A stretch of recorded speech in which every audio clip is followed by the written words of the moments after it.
Good morning, friends and family of friends. Welcome to the Monday edition of Morning Minutes, where we try to bring you fun and interesting local news and stories from around the world.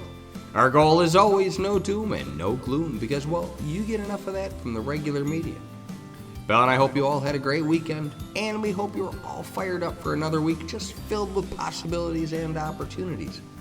This morning, sunrise was at 6:52, and sunset will be at 5:26.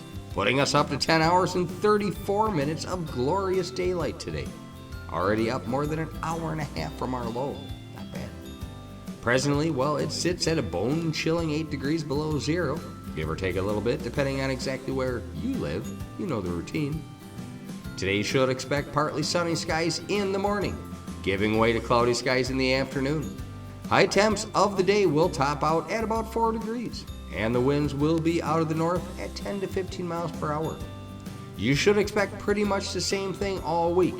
If the forecast holds out, we will finally make it back into the teens next Saturday. Finally. Woohoo!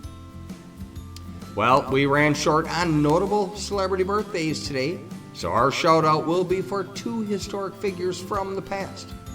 Firstly, we have an American social reformer and women's rights activist who played a pivotal role in the women's suffrage movement, which gave women the right to vote in elections. Her father, Daniel, was a farmer and later a cotton mill owner and manager, and was raised as a Quaker. Her mother, Lucy, well, she came from a family that fought in the American Revolution and served in the Massachusetts state government. She was born into a family committed to social equity. Her role as an activist started at a young age when she collected anti-slavery petitions at the age of 17. Susan B. Anthony was born on this day back in 1820 and moved on to the next adventure at the age of 86 back in 1906. Our next celebrity and final shout out is for a historic figure and the pioneer who developed some of the cornerstones of understanding in the world of mathematics and science. He is widely known as the father of science. His contributions include confirming the phases of Venus, discovering 4 of Jupiter's moons, and inventing the thermoscope, the precursor to the thermometer. A major figure in the scientific revolution is advocacy of theory of heliocentrism, which postulated that Earth revolved around the sun, made him an enemy of the Catholic Church. Eventually, the Catholic Church still arrested him under vehement suspicion of heresy for his defense of the heliocentric model, and he was forced to spend the remainder of his life under house arrest. Galileo was born on this day back in 1564 and moved on to the great beyond at the age of 77 back in 1642. Gone, but most certainly never forgotten. All right, let's flash forward through this week in history. Our first story is titled, Remember the Maine, Fake News and the Lead Up to War. Well, it took place on February 15th, back in 1898, when the U.S. battleship Maine explodes in the Havana, Cuba harbor, killing 260 men. Although the cause of the explosion has never been verified, it was generally blamed on the Spanish. Some investigations ruled the explosion was caused by a torpedo, and others felt the explosion had been caused by spontaneous combustion of the coal bunkers. In what would be described as yellow journalism, the New York Journal and the New York World gave exaggerated and distorted accounts insisting that the Maine had been bombed or mined, leading to the rally cry, Remember the Maine, to hell with Spain. The hysteria created by the newspaper coverage was one of the factors leading up to the Spanish-American War.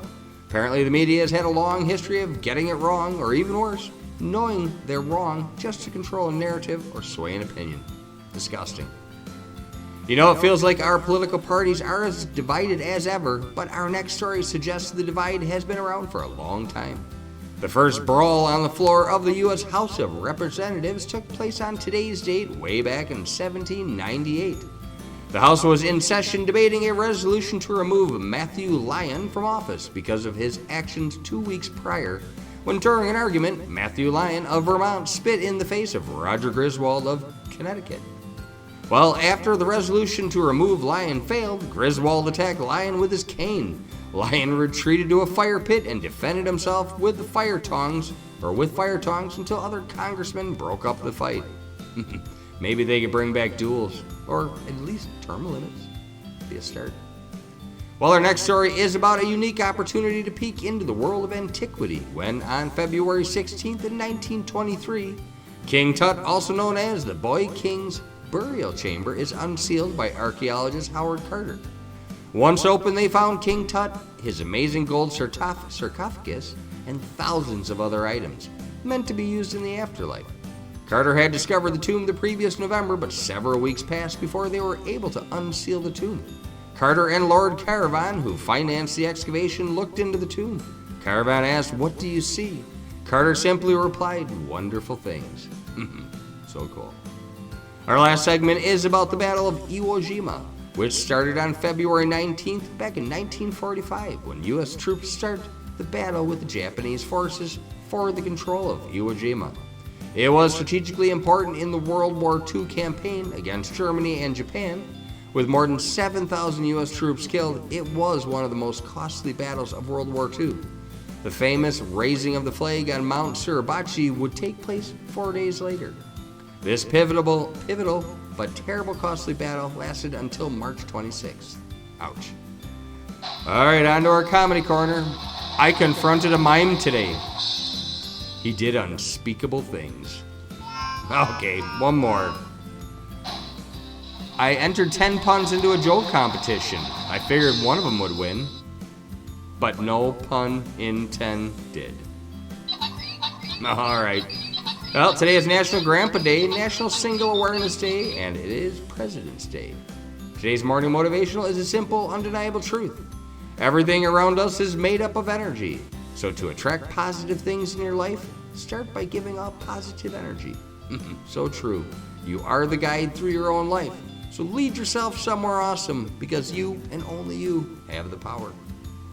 Well, Belinda and I do appreciate the time that you spend with us each and every day. Our goal is always to offer a mix of entertainment and education in each and every one of these Morning Minute posts.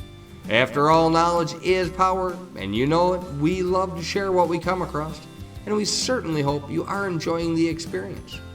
Please continue to follow, like, and share us with your friends and family. That one's super important, and we do appreciate it. And please remember, Belinda and I are creative, high-energy real estate agents. We do have a fleet of drones to capture those awesome aerial shots of your home and property.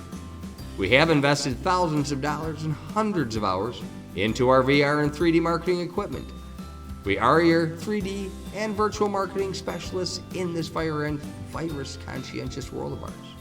So if you're thinking of buying or selling, reach out to us for a free consultation, because there is never an obligation, and we will go the extra mile to reach your real estate goals. Thanks again for your time. Make it an awesome day, and remember, you have the power. We'll talk to you soon. We're out of here.